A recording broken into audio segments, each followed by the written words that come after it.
Hello दोस्तों, नमस्कार। क्या हाल चाल है। आइए कुछ इतिहास के कुछ अशोक के प्रमुख शिलालेख एवं उनके वर्णित क्षेत्र बात करेंगे, ठीक है। इसी प्रकार मेरा टॉपिक हर एक टॉपिक आते जाएगा और याद रहे कि हर एक टॉपिक को आपको पढ़ना है, 2 से 3 बार आपको सुनना है। सुनना क्यों है? क्योंकि आपको नौकरी लेना है। नौकरी लेने के लिए आपको सुनना पड़ेगा, ठीक ना। आते बात करते हैं फिर अशोक के प्रमुख शिलालेख एवं उनके वर्णित क्षेत्र के विषय में।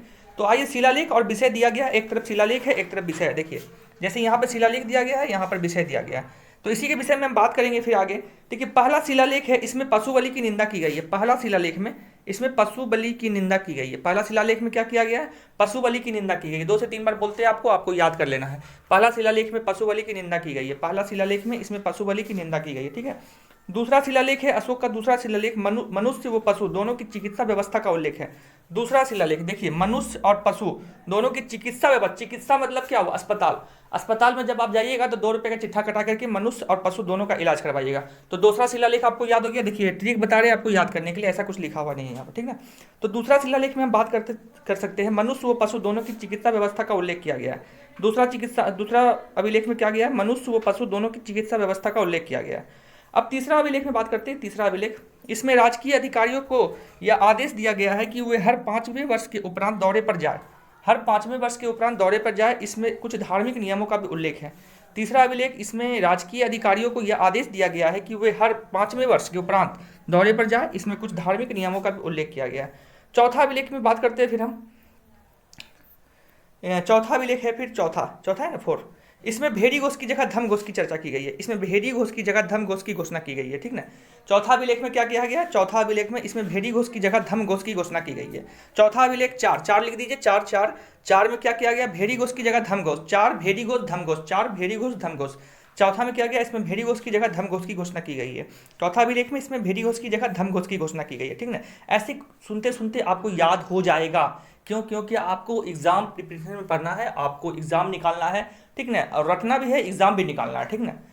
उसके बाद पांचवा बात करते हैं, पांचवा अभिलेख। पांचवा, इसमें धर्म महामात्रों की नियुक्ति की जानकारी मिलती है। धर्म महामात्रों की नियुक्ति की देखिए, धर्म महामात्रों की नियुक्ति करेंगे। धर्म महामात्रों की नियुक्ति करेंगे तो क्या करेंगे? 5 रुपया लेंगे, 5 रुपया में धर्म महामात्रों की नियुक्ति करेंगे। घूस घूस तो सब जगह चलता है, देखो खासकर बिहार में चलता है घूस, यार जानते हो, ठीक ना। तो पांचवा शिलालेख क्या कहा? इसमें धर्म महामात्रों की नियुक्ति की जानकारी मिलती है।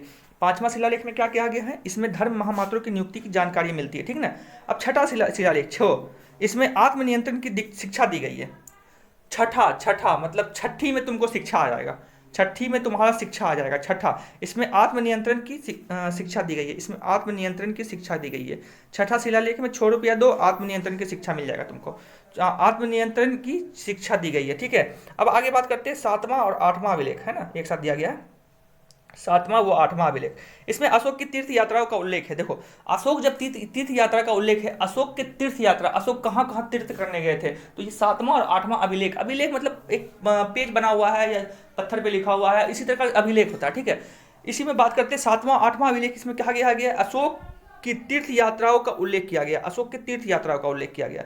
9वां अभिलेख, इसमें सच्ची भेंट तथा सच्चे शिष्टाचार का उल्लेख है। 9वां है ना, 9वां, इसमें सच्ची भेंट तथा सच्चे शिष्टाचार का अभिलेख है। 9 आदमी हैं, उसमें सच्चा भेंट देने का अधिकार है, सच्चा शिष्टाचार का अधिकार है, मतलब उसको बहुत ज्यादा उसको नॉलेज है। 9, तो 9वां याद कर सकते हैं, इसमें सच्ची भेंट तथा सच्चे शिष्टाचार का उल्लेख है। 9वां शिलालेख, इसमें सच्ची भेंट तथा सच्चे शिष्टाचार का उल्लेख है।